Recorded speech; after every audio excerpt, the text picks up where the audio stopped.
Okay, thanks, Ben. Yeah, as Ben said, my name is Zach Crockett. I'm working at the Oak Ridge National Laboratory on the KBase project. And I'm going to be talking about the process of uploading samples and sample data into KBase. If you've seen some of our other tutorials and webinars on samples, they go over a little bit more of the concept behind it and the use cases. And this is going to be a little bit more technical about getting the data you have into KBase so you can do something with it. And so these slides, I'll link these slides in the notes doc, but we've got some resources already, as Ben alluded to earlier. We've got the blog post that kind of goes over what samples are and how they work. We've done some work with the documentation because a lot of this is, you have to have these documents formatted pretty specifically for it to work. So we've added that to our doc site.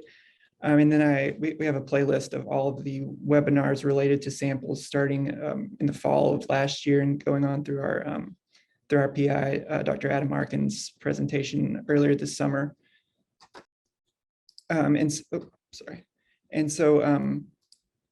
Some of the terms I'll be using here are kind of specific.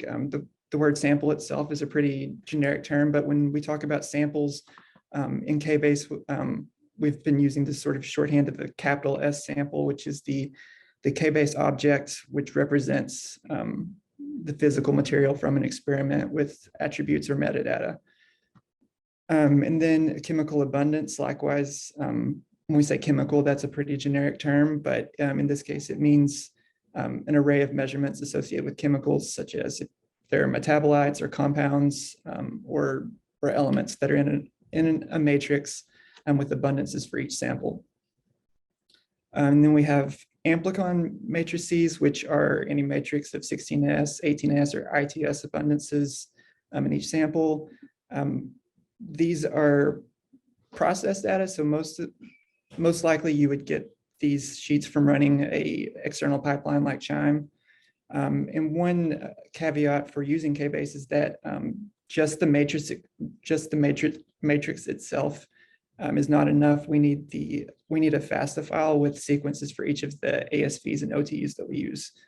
And once it's in, when you're uploading it to KBase, we're mostly agnostic about if it's ASV, OTU. So if you hear me say amplicon or ASV or OTU throughout this presentation, those are essentially the same thing, and those are interchangeable. And so one group that we work with is the National Microbiome Data Collaborative. They do a lot of work with FAIR data and especially FAIR metadata. And so they do trainings for processing these. So a lot of what they do would be the types of work you would do before uploading these sheets to KBase. And they've got some resources for you to get involved. And they have a metadata submission portal, and they're trying to lower the barriers to collecting and studying biosample data. So these resources are really handy for formatting your metadata and validating against packages, and they use the MixS standards. And you can follow them on Twitter or sign up for their newsletter for events. I think they have, their next event would be a workshop at the Metabolomics Association of North America on September 18th. But for any future workshops or trainings they do, you can follow them on Twitter or sign up for their newsletter. And if you're interested in being an NMDC champion, you can follow this link to submit an application to join their champions program. And so with that introduction out of the way, I'll jump into the demonstration of how to upload this data. And I'm going to be bouncing back and forth between KBase and Excel to show you the Excel files. So if it gets hard to follow, put a comment in chat and Ben can stop me and I can go back. And so as Ben mentioned, this is a new tutorial webinar. So once this webinar is over, you'll be able to find it in the tutorials tab of the narrative navigator. And it's actually there now, but it doesn't have any data in it because we'll be running it right now. And so if you followed any of our samples presentations before, you will probably have seen this graphic that kind of represents what samples are in KBase. And so I won't belabor this point, but we're bringing in multiple, in this case, we're bringing in multiple spreadsheets and we're combining them together to do something with them. And so we'll start with just a real quick word about the data we're using. It's from this paper by Mark Smith, and it was part of the presentation that Adam Arkin presented on earlier this summer. So for more of a scientific background, you can see that. I'm using a subset of this data because the data they use is quite large and would take a while to run, longer than the time span of this webinar. So we won't necessarily get any kind of quality scientific insight out of this, but it will show you how you can upload your data to do that. And if you want to go back afterward and access any of the data, I've uploaded it to this Google Drive. You can click it, you can follow this link and download the spreadsheets that are used.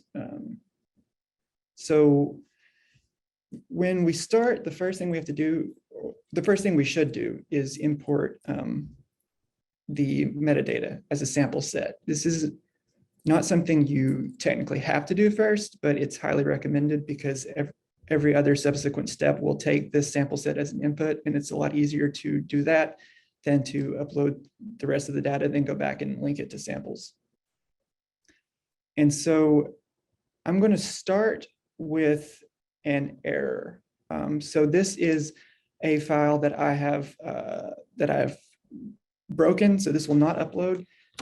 And so the first thing you'll do is choose your file. These will take Excel, any spreadsheet format, CSV, TSV, XLSX. And the template formats that we support are Caesar, and Enigma, and KBase.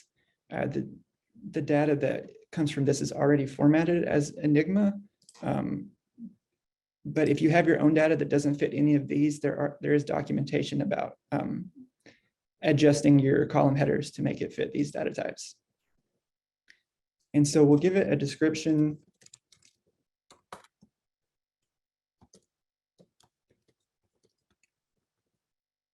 And there's this checkbox here to ignore warnings. So this will, there are some what might be errors or might not be errors with the data that will allow an object to be created.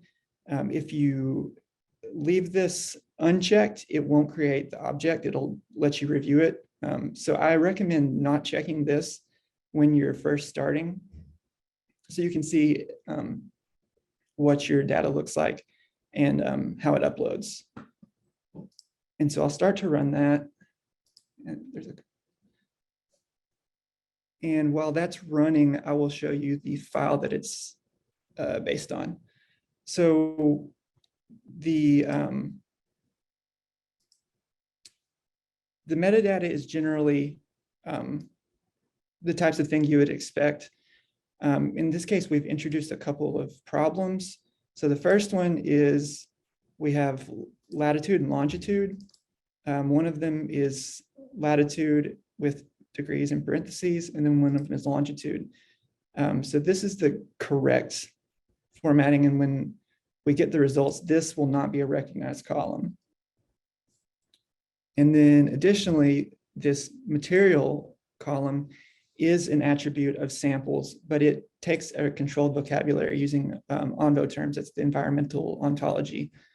And so all of the samples are from this same ONVO term, the same environment, but we've changed this first one to dirt, which is not a controlled vocabulary. So this will cause it to fail. And so I'll move over here and see what it looks like when you get the results. And so one thing to note here is this is a little bit different from most things you run in KBase. So the job is a success in that it read the data and it interpreted it, but the upload itself has failed because this is not a valid sample set. So you'll get this red error for the material because this material column is a controlled column, so only accepted terms will allow it to upload. So what we would need to do is either get rid of this and change it to the correct Envo term, or change this column to one that is a user-defined column. And I'll show you another user-defined column in just a second. And so in this case, we'll see this latitude degrees this has been interpreted as a user column because latitude degrees is not a recognized attribute in KBase.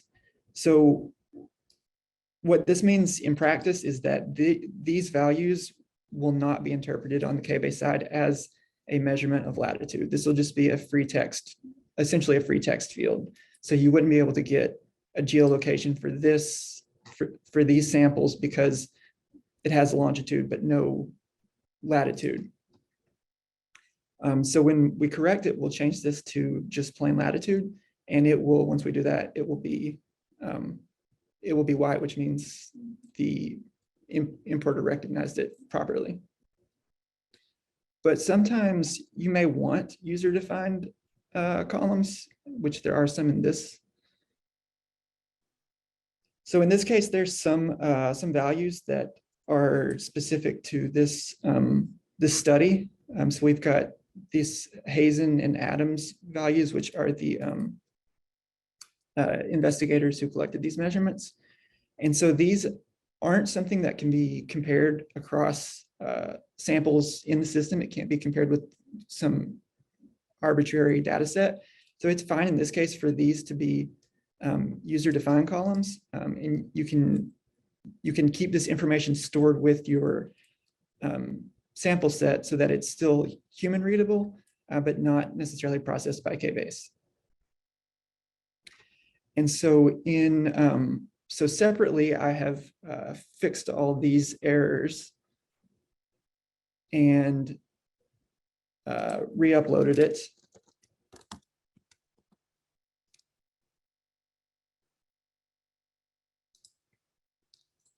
And so I'll rerun it.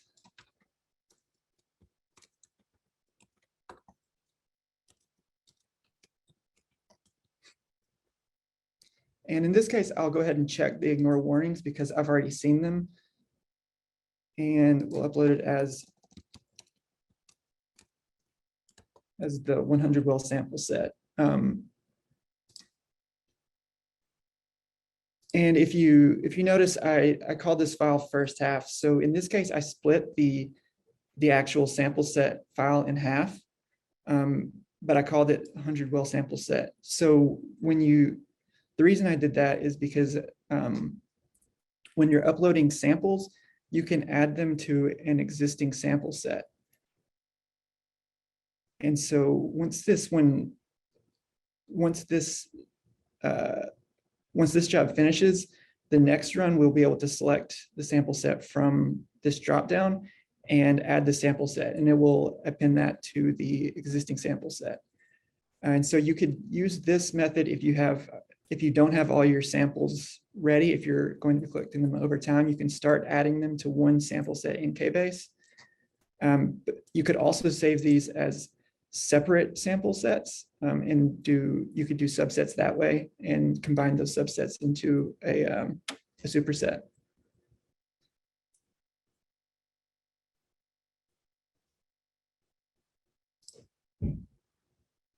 And this doesn't take too long to run usually, so it should be here. It should be showing up in just a second. Okay, and so I'll insert the sample set viewer to see what it looks like.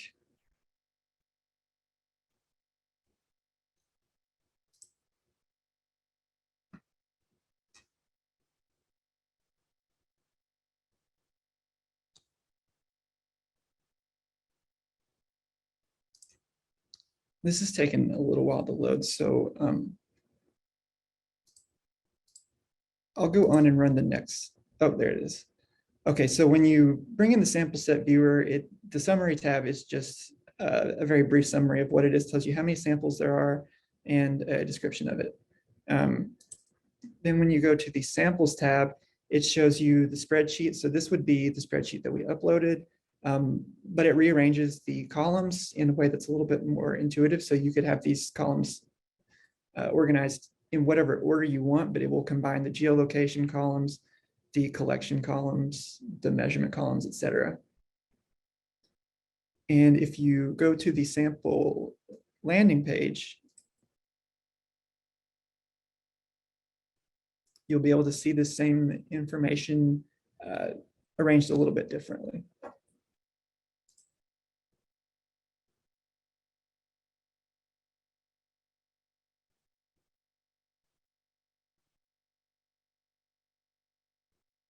And these can be a little bit slow to load because there is a lot of associated data and viewers with them. I'll show you in just a second. Because we have a correctly formatted latitude and longitude, we'll be able to see the samples on a map. And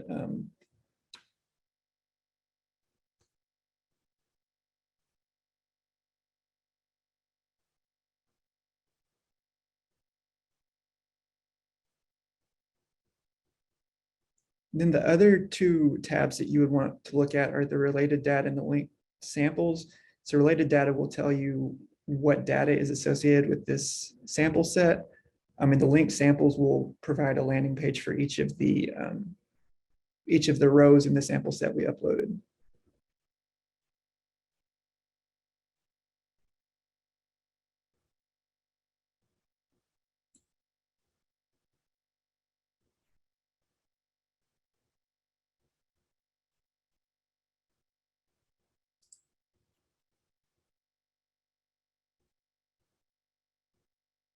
Okay, this is taking a little bit longer than I intended.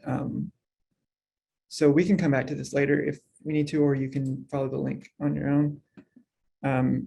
So now I want to move on to managing the samples and sample sets. As I mentioned before, we can add to the sample set by using it as the input. And then we'll use the second half of the sample set.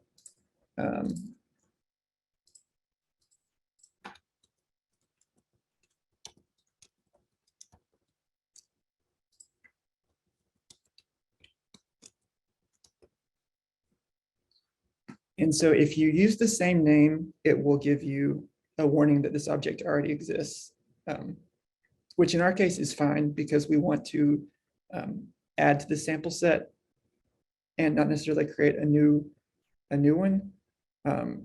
If you don't want to do that, if you wanted to split your samples up in some way and have them upload two subsets and the full set, you could change this name to save it as an additional sample set.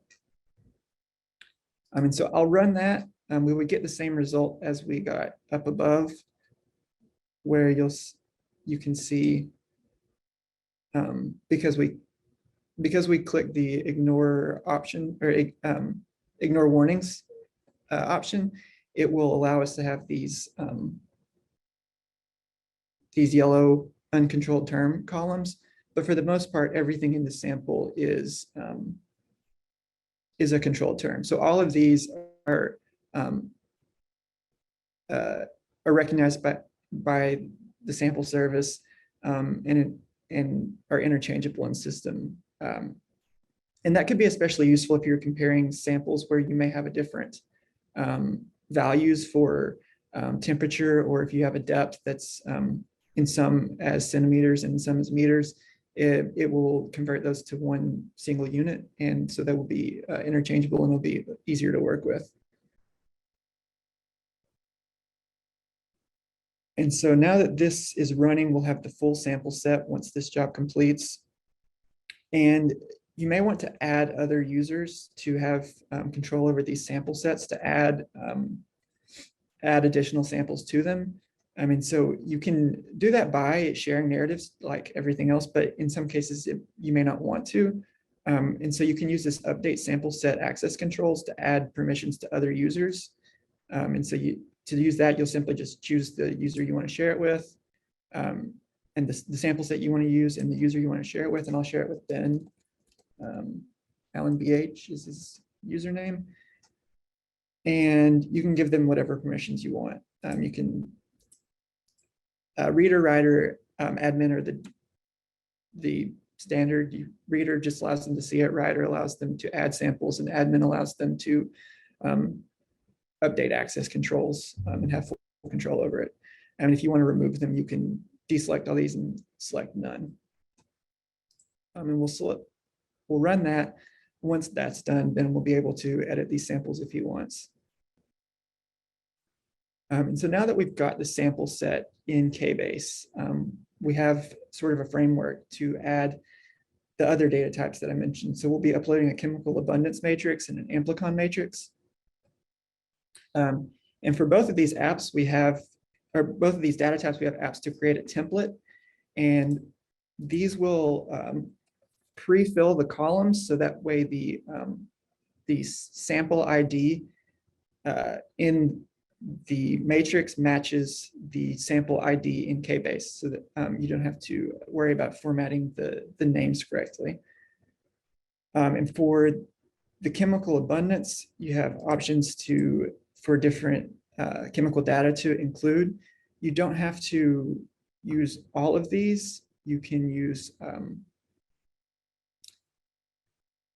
whichever ones you want. There's a small number of required identifiers and information you need to include in your chemical abundance. We'll show that in a second when we actually upload this data. But for this example, I'm just going to click all of these. So the resulting template has everything it could possibly have. In your own cases, if you wanted to do this, you could check all the boxes and then delete the columns you don't want out of the template once it's downloaded. And so we'll run that and then do the same for the amplicon abundance matrix, which is this generate OTU sheet app. And so we'll call this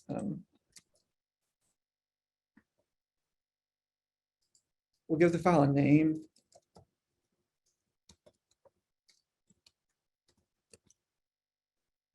And then choose the file format, how many OTUs you have. You don't have to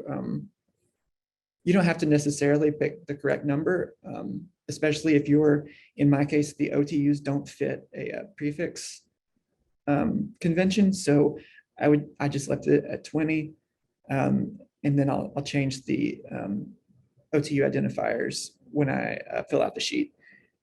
You can also use this option, include sequence in OTU data, if your spreadsheet already has the sequences included, but it's not set up to where you can use this instead of a separate FASTA file. And in my case, I don't have the sequences in the OTU data, so I will leave that one unchecked.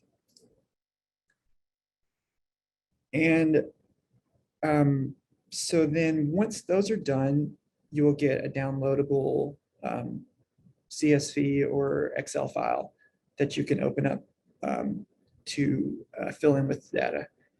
And so in my case, I've already done that. And so I have these files already filled out. And let's see.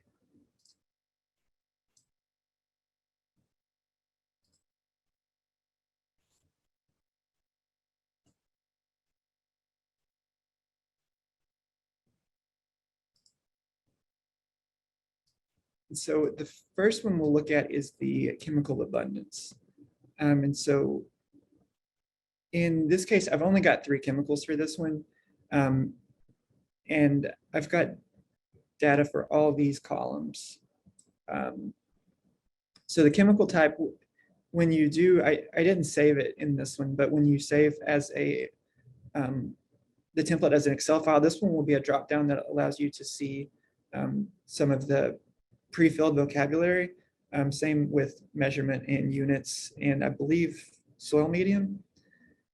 And so you can fill those in based on the pre-filled options, or you can fill them in using free text.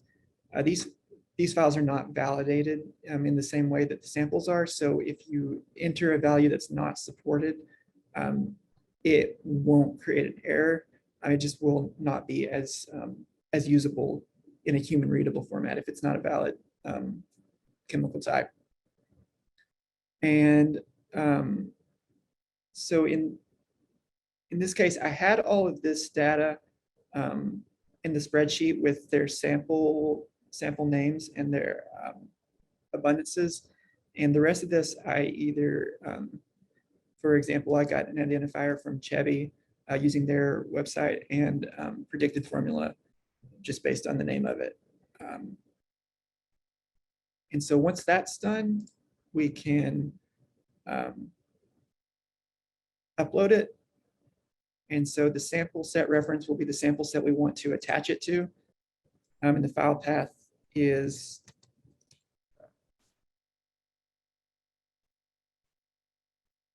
this chemical abundance matrix 2. This is the one I've edited. And in this case, the data was raw counts. You'll choose one of these options based on your data. And for all of these, they were concentrations.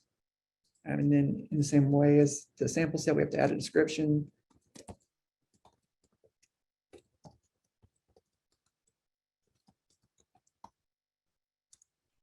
And then give it a name.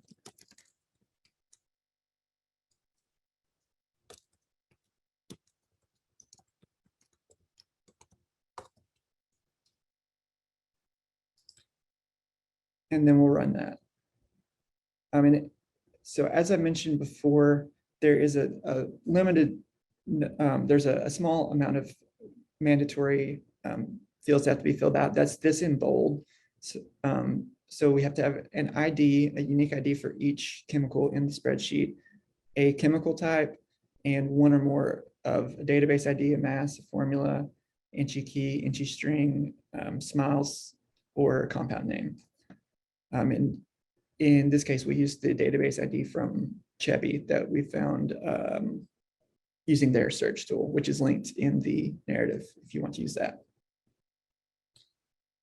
And so while that's running, we'll move on to the amplicon matrix, which is the same concept as the chemical abundance, except in this case, there will be two files. So we have our amplicon abundance, which is, in this case, I used a subset. I used only 5,000 OTUs. In the original file, I think there was something like 98,000, which would take quite a while to run. And so I just got rid of most of them. And this one is, you'll notice, a lot more simple. And a lot of the extra metadata that you would find in the chemical abundance matrix will be entered into the app itself. And then we'll also have, for this one, we also need a FASTA file with the sequences. And so for this to upload properly, each of these sequence IDs needs to match up with an OTU ID in this, and it needs to match exactly. And so we will upload that here, and in the same way, we'll choose the sample set, then the TSV path, which is the subset, and then the FASTA path, which is this. And then you can choose the target gene, 16S, 18S, or ITS, and then the target subfragment, which in this case is V4. And you can add multiple if you have a data set that uses multiple. And then we require the sequencing technology, which in this case was the Illumina MiSeq. And whatever method used for taxon calling, which in this case was clustering, and they used the usearch. And then we need to add a clustering cutoffs. You can also use denoising and then fill in these two. And so our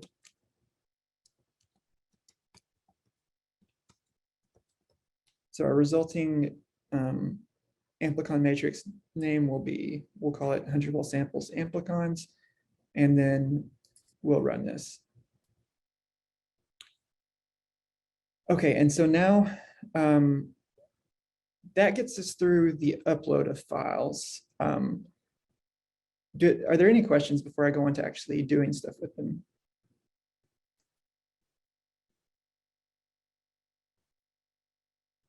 Okay, so the first thing we would want to do is transform these matrices.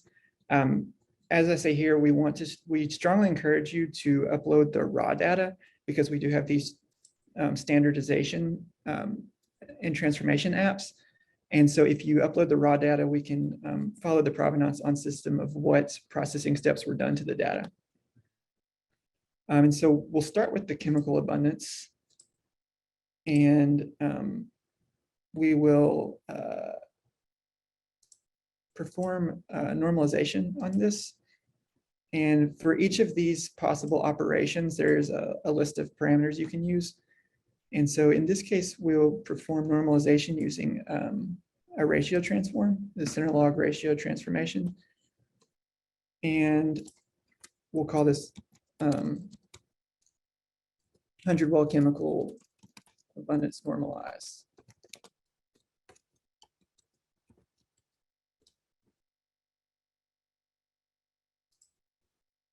And so once that's done running, we will get a new chemical abundance matrix in addition to the one we've already got.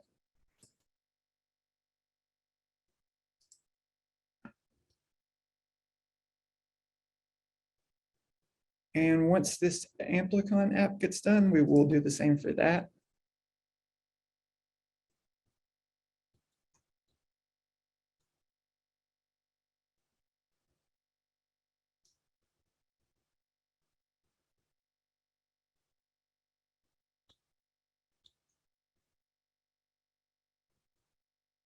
While we're waiting on that, I'll switch back over. Oh, and this timed out. So for some reason, this one timed out, but where we would be able to see the samples map would be in this data view. But I'll switch over here to the related data to see. So we've got, these are the objects that I've uploaded. So this sample set, we started with the sample set, and then we added the chemical abundance and the amplicons, which are linked, but it's still finishing the report. And then the 100 well chemical abundance, the normalized version of that matrix has been linked as well. So when you get done with your samples workflow, you'll probably have a lot of data linked to this sample set, which you'll be able to find here. And then when you go over this link samples tab, you will be able to see all of the samples that are linked to it.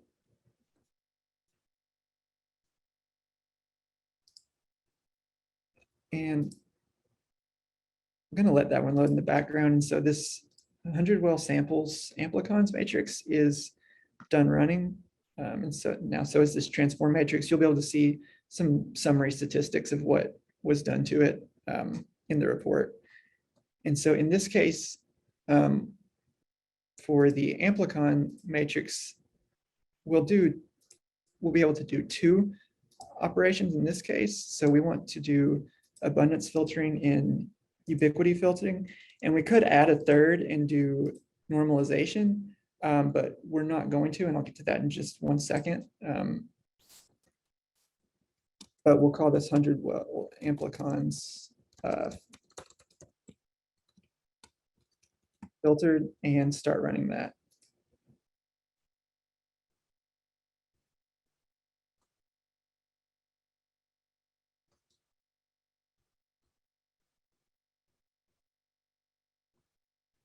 And so as I mentioned here, you can combine transformations in a single app as we did above with 2 operations in this one, or you can do it in consecutive app runs.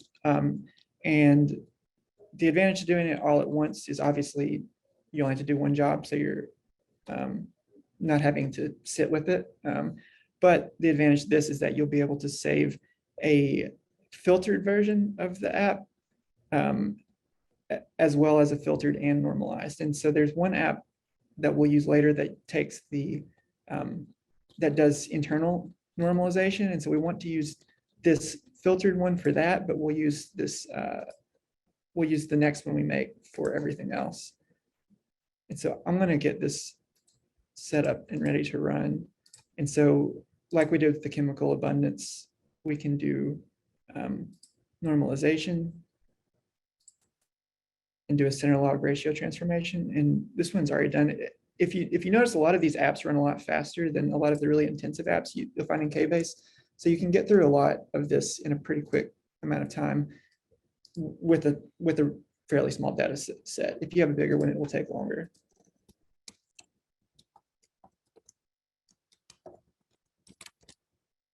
And we'll call this 100 well amplicons normalized and run it. And another note, I'm going to start collapsing some of these cells. A lot of the apps we're about to use are, the reports are pretty heavy on visuals, and a lot of those can really slow down the narrative. So I recommend minimizing a lot of the viewers to get them out of the way. Another one of our subject matter experts, Kathleen Bilesmith, who did a lot of the who did a lot of the work on setting up this workflow. She separated the upload steps from the analysis steps into separate narratives. So that's another option you can use. And so now that we've got, or will have soon, these processed matrices, we can start doing some analysis. And so I'll start with amplicon matrix apps because we have some that are, these are going to be the slower apps in this narrative. And so the first one is a classification app. So the app name is classify rRNA taxonomy with naive Bayes with RDP classifier. You don't need to use the RDP database if you're familiar with that. You can also use Silva. We have several. We have RDP and Silva, but we have RDP for fungal. We have 3 RDP for fungal. So we'll start with the normalized amplicon matrix. This is the one we're going to start doing work on later in the narrative. And so we'll call this 100 well amplicons RDP and use the RDP classifier, and I'll start that one. And so the next thing I'll do is do the same thing with the one that the amplicon matrix that was not normalized.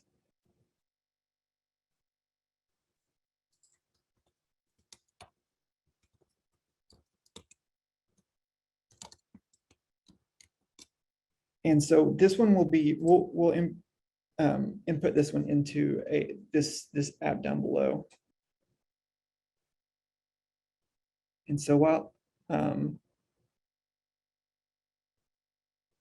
the next thing that we'll do after that, once the first run of RDP is finished, once the first classification is done, we'll do the same thing again, but we'll do it with a different database. So you'll be able to add 2 different classifications to the object, and in subsequent apps, you can choose whichever one you want to use. If you have a preference, you don't need to do this, but this is just showing you the different operations you can do on these objects.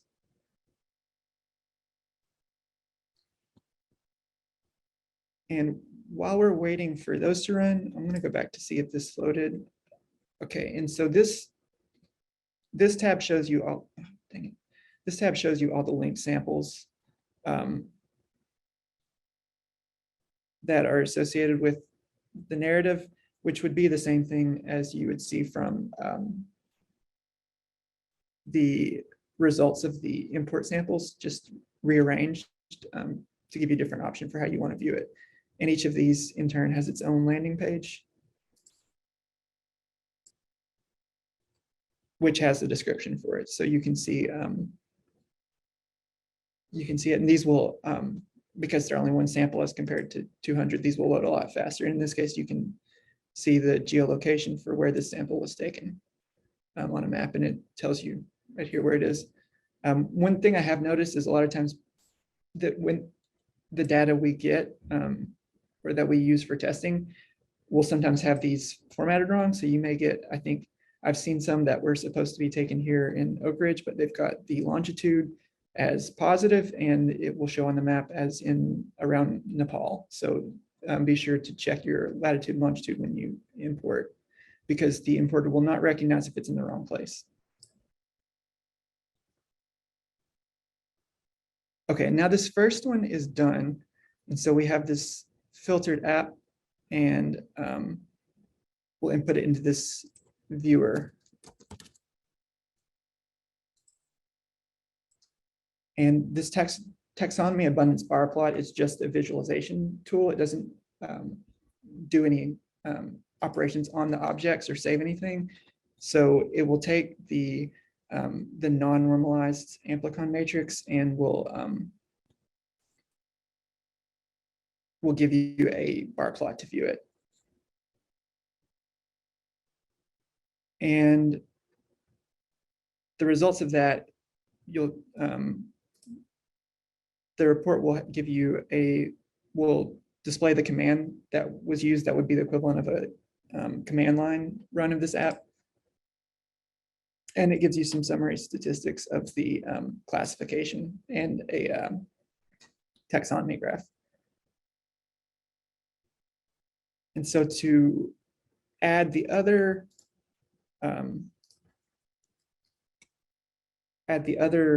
classification, we'll input the output of the previous app run, and then I'll save it as a separate one. So we have both versions of the amplicon matrix and assign classification with the Silva database.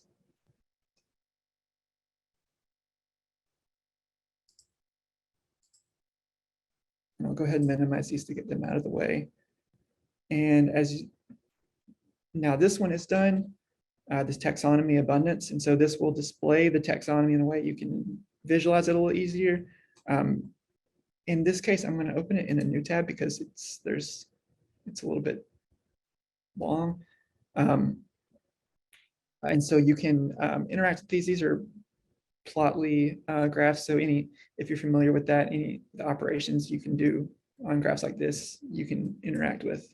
And zoom in, double click to zoom out, and you can change the taxonomic rank. And so we'll go up even higher, and you can see it provides just an easy way to view the results. And so the next app that I want to use is currently in beta. So I'll switch to using beta apps real quick.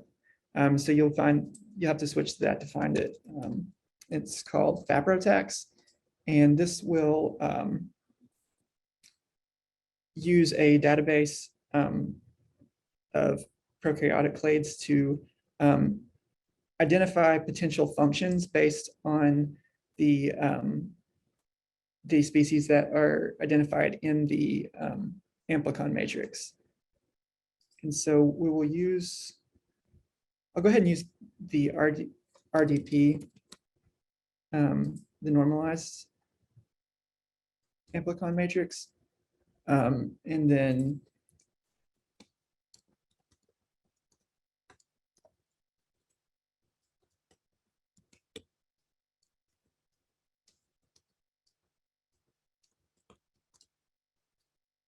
then run that. And that will result in a functional profile, which we'll be able to view in a second.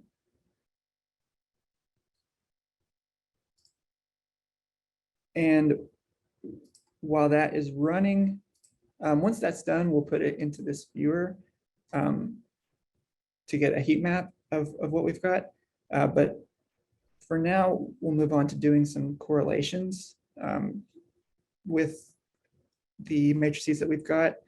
So the first app I'll show is the compute correlation matrix, and this will allow you to compute correlations within an object. So we'll start with the normalized chemical abundance matrix. And 1 second while I make sure I have the parameters right. And so in this case, we will do it on just the default. So we'll do Pearson correlation on rows, and then we'll give this a new name, save it as a new object instead of writing over the previous one.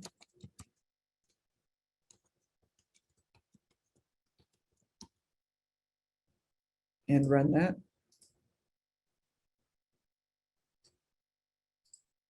And then we'll do the same thing for the amplicon.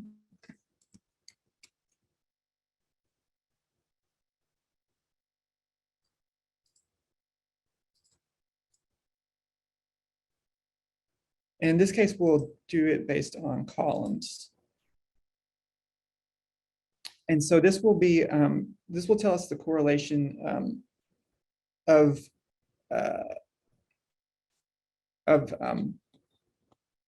amplicons by sample. And previously we did the correlation of, since we did row, we did the correlation of sample locations by chemical elements or compounds.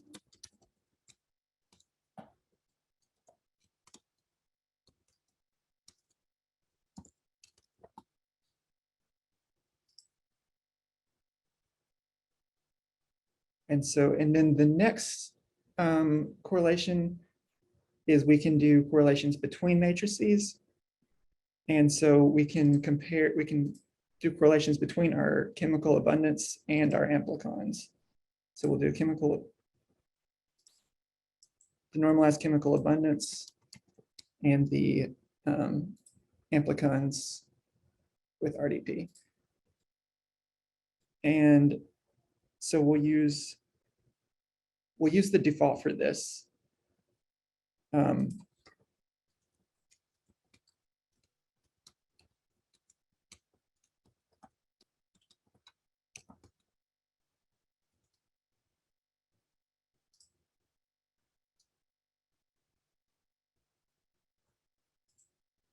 And so I'll start running that.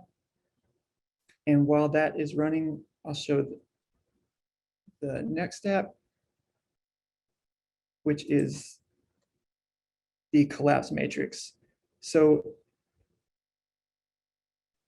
sorry, 1 second, I'm getting a little bit of a narrative hiccup. Let me refresh the page.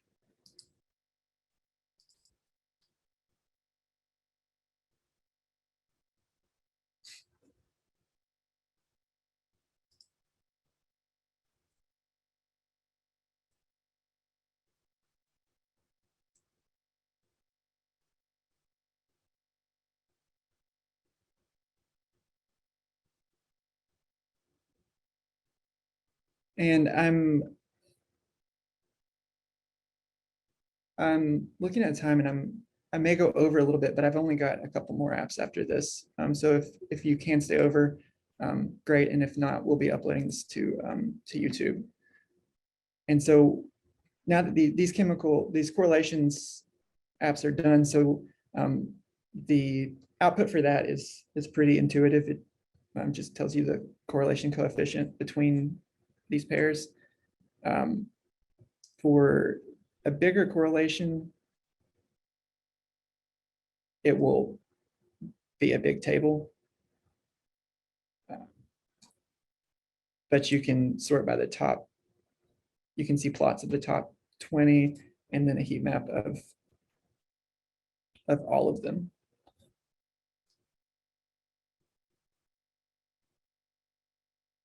And so the app I wanted to show next was the collapse matrix. So in this case, it will let you sort of roll up the amplicon matrix to a higher level of taxonomic classification.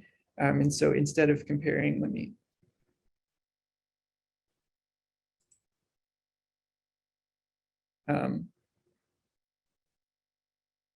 instead of comparing species to species, when you may have many species in the same genus, you can collapse the matrix up to say genus or class.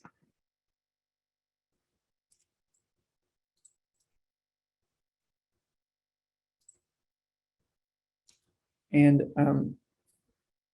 you'll choose the taxonomic classification you want to use to base this on, and then choose the level you want to collapse it to. And I'll just stick with the default of class.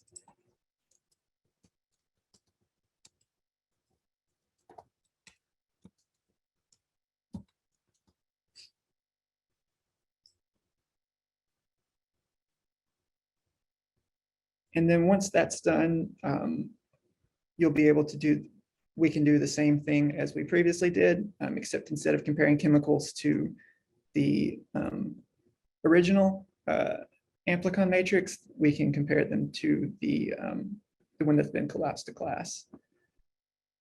And then the last thing I want to show is the just preview some of the statistical analysis apps. But I am running out of time, so I'm going to switch over to this copy, which I've pre-run all the apps like a cooking show. And so the app I used is Perform PCA Analysis. You can find more statistics apps in the, most of them are in this utilities section of the apps panel, or you can use the filter apps using a certain input to filter them like that. No, I don't think, actually this one doesn't show up right. But you can find more. There's a list of them on our doc site attached in the at the top of this narrative and in the slides that I'll add to the notes doc in the Q&A doc. And so for this app, you can input the matrix object you want to work on, and then the attribute mapping object that is produced. This was produced automatically by one of the upstream apps, so you don't have to worry about making this yourself. And then you choose the axis you want to do it on, and then you can group these markers by attributes of your associated matrix object. So if we had wanted, so we could include the chemical abundance matrix here and then group markers based on their based on those chemicals. And so once that's run, you'll get a nice visualization of it, which you can, in the same way as that taxonomy abundance bar plot, you can select an area of the map and zoom in on it and double click to zoom out. In this case, I picked a sort of arbitrary cluster I saw. And again, this is just to show you the potential, so don't draw any kind of conclusions on this data itself, but I saw this cluster here, and so I wanted to zoom in on that. Yeah, I'll do that above actually. And it's a little bit distorted because this one is so narrow compared to the original screen I was looking at it on, but you can zoom in on that and you can hover over these and see these are the OTU identifiers for each of these data points. And so in that, I pulled those out and then selected a subset of the RDP table, which is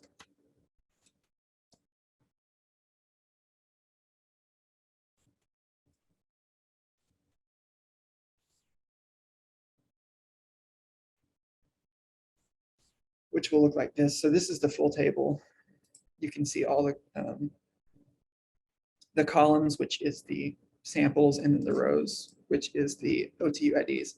And so there's 5,000 entries in this. So I pulled out just the ones that that were in that arbitrary cluster. And as you can see, there's a lot of proteobacteria in this. So this is sort of a sanity check.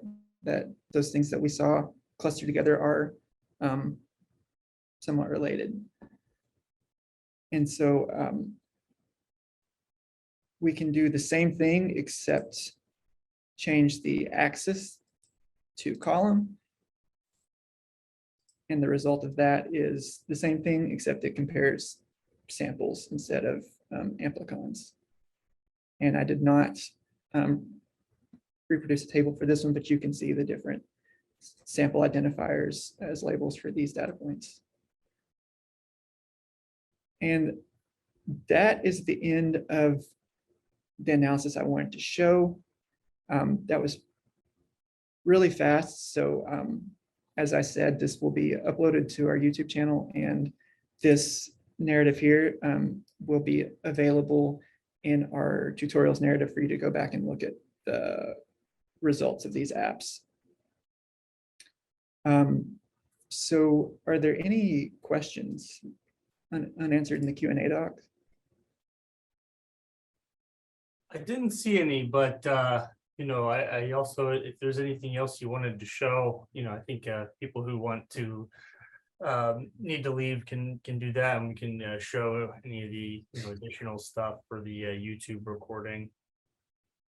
Yeah, okay, so I'll go back up a little bit. So that was actually almost everything I wanted to show. The only thing that I didn't get to run was this FAPROTEX app. And so once it's completed, you'll get these objects, these functional profile objects.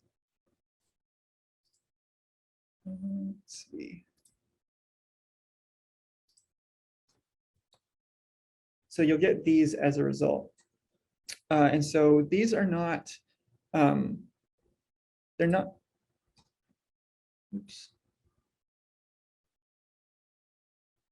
This is not a very human readable output on its own, but we do have this this nice View FAMA functional profile app. And so you can input the functional profile that was generated by that app. And so this will give you a heat map of the different functions identified by the FAPROTEX database, and the samples in which there are species correlated with those functions. And so this can give you some sort of an idea about what genes exist in that particular sample.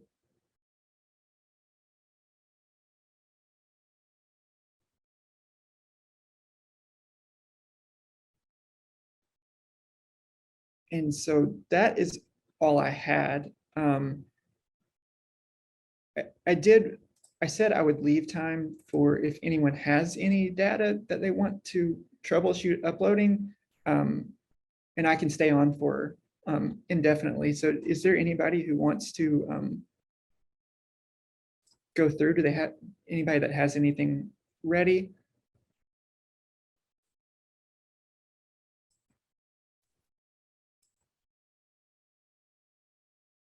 Well, I'll stop the recording here just Okay. in case there is. Thanks, Zach, stop for your sharing. presentation.